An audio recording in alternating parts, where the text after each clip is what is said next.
This video is brought to you by Squarespace. We All Stand Together, or The Frog Song, was a huge hit for Paul McCartney in the UK in 1984. But unreleased and largely unknown in the States, it's a song which divides fans today. I'm Andrew from Parlogram, and in this video we'll look in depth not only at this song, but also the long history of the film it was made for, and what it did to Paul McCartney's career.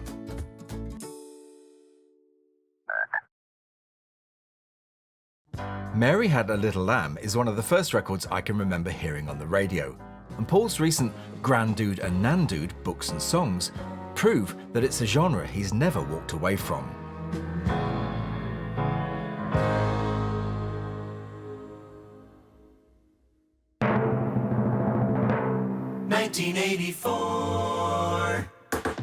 "1984 was a turbulent year for Paul McCartney. It started off well enough with the singles Say Say Say and Pipes of Peace topping the charts in the US and the UK respectively. The problem is that when you're at the top, there's only one way to go. Today, the press are largely respectful of Paul and his success, but back in the mid-1980s, the British tabloid, or gutter press, were out to get him any way they could. Now, Paul is sometimes his own worst enemy, and his carelessness with a small quantity of pot resulted in his and Linda's arrest for possession in Barbados on January the 16th, which was compounded further by Linda's arrest at Heathrow for the same offence as they arrived home the following day. Now, dealing with journalists was one thing, but public muckraking by a former friend, collaborator and trusted bandmate was something that must have really hurt. Over 3 days from January the 31st to February the 3rd, bitter about the way he'd been treated by Paul, Denny Lane dished the dirt on his former boss and his family in Britain's best-selling but most morally bankrupt newspaper, The Sun. Now, reading the detail in these articles, which you can do by pausing the video and zooming in on your screen, it's no wonder they never performed or appeared together in public again. There was further alarm later on in the year when in November a plot was uncovered to kidnap Linda. And there was the ongoing love child case brought by a German girl called Bettina Hubers, who Paul was alleged to have fathered whilst in Hamburg with the Beatles, an allegation he was later cleared of. But the biggest disappointment of the year was the reception given to his pet film project, Give My Regards to Broad Street. Producing a feature film had been a long-held ambition for Paul, and no expense was spared for this production. The film boasted the best technicians and some of the finest actors, musicians and producers. But the one crucial thing the film lacked was a decent script. Premiered in Liverpool on the 28th of November 1984, Give My Regards to Broad Street was panned by the critics. One review wrote, "Give My Regards to Broad Street leaves the audience stunned with boredom," whilst another called it a slap-happy ego party. For a film which cost £10 million to make, it took only $440,000 in its first weekend in the States, and did so badly in some cities it was axed after just 1 week. Even Paul's numerous in-person appearances on television and radio in the States couldn't save the film, but in Britain it was a different story. Oh boy. Despite the critics' scathing reviews, come early December, the film was at the top of the UK box office charts. Now, this wasn't because British audiences had questionable taste. They were flocking to the cinemas to see the film that accompanied it. Hello, my name's Paul McCartney, and this is my friend, Rupert the Bear. Say hello. Hello. If Paul McCartney was a cartoon character, he would surely be Rupert Bear. Created by artist Mary Tortel, this children's British comic strip character first appeared in the Daily Express on the 8th of November 1920. Intelligent and witty, Rupert is a considerate, smart, resourceful, brave, trusty and good-spirited bear who's extremely popular with all the residents of his hometown of Nutwood. Rupert's stories have appeared every year in annual form since 1936, even during the war when paper was in short supply. This is the 2024 annual, the 88th edition of that book, which still contains stories in their original text comic layout. With its simple page headers, rhyming 2-line per image verse, and running prose at the foot, means that the stories can be read on 4 levels. As well as stories, the annual also contains other classic children's activities, such as puzzles and recipes. It even retains the "This Book Belongs To" panel at the front, the significance of which I'll explain a little later on. Being a child of the 70s, my introduction to Rupert came via the slightly scary TV puppet series, produced by ITC between 1970 and 1977, which featured a memorable theme song, beautifully sung by Jackie Lee. Rupert the Bear, everyone. Paul, who had been in love with Rupert the Bear since childhood, bought the film rights to the character in April 1970. During my research for the Band on the Run album, I came across this comment in Melody Maker from 1974, where he's asked what has happened to his plan to make a feature film about Rupert Bear. It's in the pipeline. These things take a long time to get together. Making a film is a long process. But I bought the film rights for Rupert, and I'm working on it as often as I can. I certainly don't intend to let it sit on the shelf gathering dust. But gather dust it did, and it would be another 6 years before Paul actually began recording music for the project.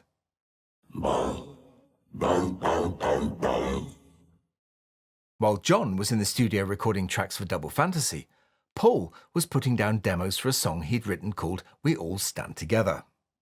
Having been on his mind for so long, the demo he created was a complex and multi-layered affair. Performed alone on an electric piano, it contained numerous vocal overdubs, right down to the backing vocals and animal noises heard in the final recording.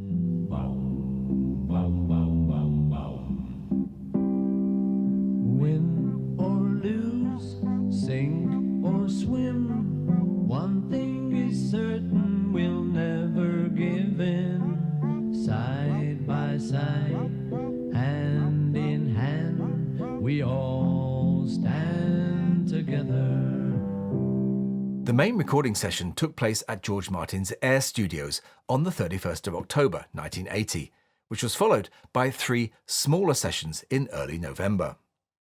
The song's distinctive backing vocals were provided by the vocal group the King Singers, together with the St. Paul's Cathedral Choir. The song is performed as a waltz, with an almost classic Hollywood-style production, led magnificently by George Martin's orchestration. For me, this is one of George Martin's best arrangements on record, and could easily be something from Yellow Submarine.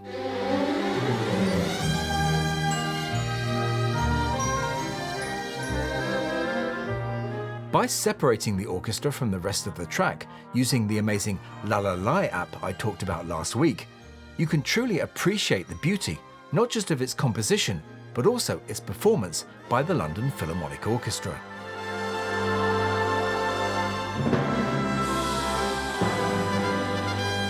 The melody is pure McCartney, simple but incredibly melodic and childlike, which you could easily imagine being sung in any playground.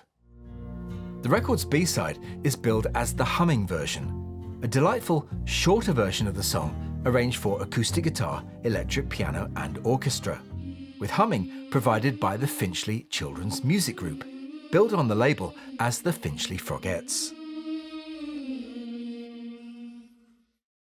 If you have a business or are a creator with something to sell, this video sponsor Squarespace can help you make it a success. Building a powerful, stylish-looking, up-to-date website has never been easier. Squarespace, with its award-winning array of superbly designed templates, has everything you need to build a website to take your business to another level. For example, if you're looking to create custom merch, Squarespace has partnered with Printful to make it simple to design and sell your own customized product line using print on demand. But an online store isn't just for goods. With Squarespace, you can design sites to sell subscriptions and digital content too. Want to find out more? Then head on over to squarespace.com for a free trial. And when you're ready to launch, go to squarespace.com/parlogram to save 10% off your first purchase of a website or domain.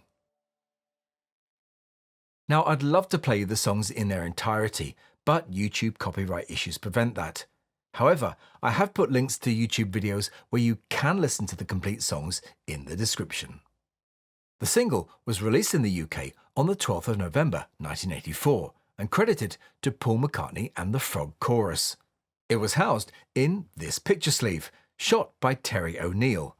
This single was completely different to anything in the charts at that time and was never even released in the US, where Rupert was completely unknown. The critics, of course, hated it, but the British record buying public, especially children and older folk, took it to their hearts and pushed it to number 3 in the chart, selling over 500,000 copies in the process. But its commercial success came at a price, and in the eyes of many, destroyed Paul's rock star credentials. His next single, Spies Like Us, although making the top 10 in the States, is often cited by many fans as his worst single. This second-rate record from a second-rate film, coupled with his embarrassing Live Aid performance, forced Paul to reinvent himself once again, leading him to perhaps overcompensate with his next album, Press to Play. But that's a story for another day. We All Stand Together was also released as a shaped picture disc back in 1984. But this one dates from 2020, when it was issued to celebrate Rupert's 100th birthday. It also comes with a poster showing Paul without his mate. The song didn't appear on an album at the time, but was included on the UK, Australian, Canadian and Japanese versions of the All the Best compilation from 1987, but was unsurprisingly left off the US version. It then appeared on the 2016 compilation Pure McCartney, but on the deluxe CD version only. Its most recent appearance is on this, an album of which Paul calls sing-along hits, which along with We All Stand Together and Mary Had a Little Lamb, also includes full versions of the Granddude and Nandude themes, which are exclusive to this release.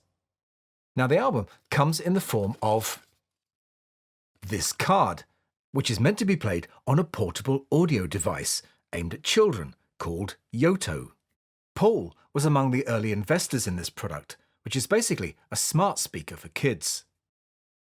Slimmed-down versions of the Red and the Blue albums have also been released for Yoto, but this album was curated by Paul himself with family listening in mind. Now, the good news for collectors is that you don't have to buy a Yoto player to listen to this. In fact, you don't even have to open the packet. All you have to do is download the Yoto app on your phone. Then hold the card near your phone, and there it is.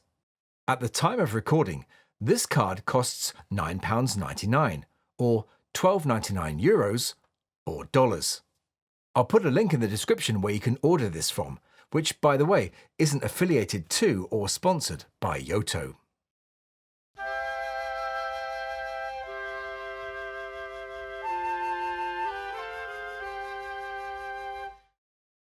The cartoon film from which the song was taken was directed by Jeff Dunbar.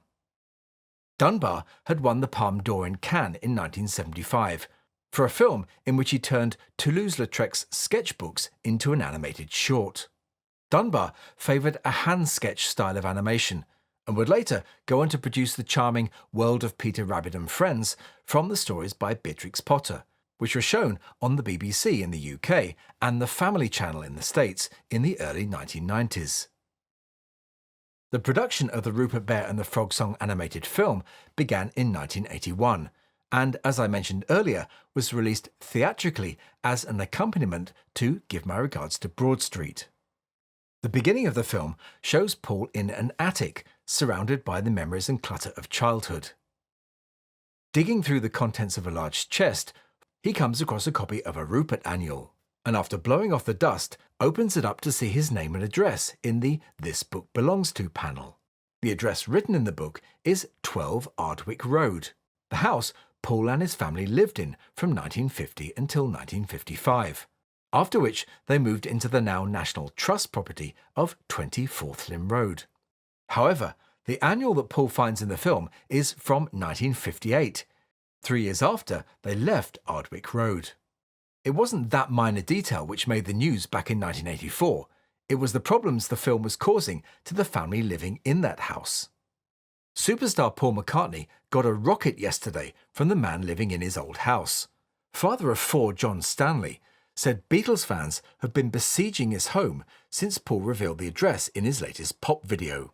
John's wife Pat added, "Coachloads of them are turning up. It's terrible."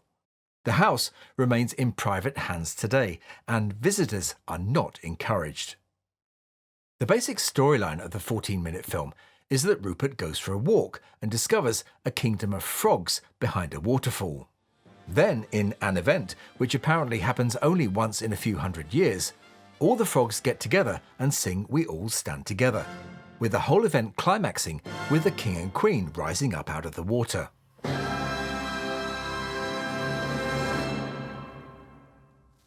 The film was a big seller on video back in 1984 and was reissued on DVD for its 20th anniversary. That version has an extra set of credits, prefaced by Paul in a library, saying, Magic.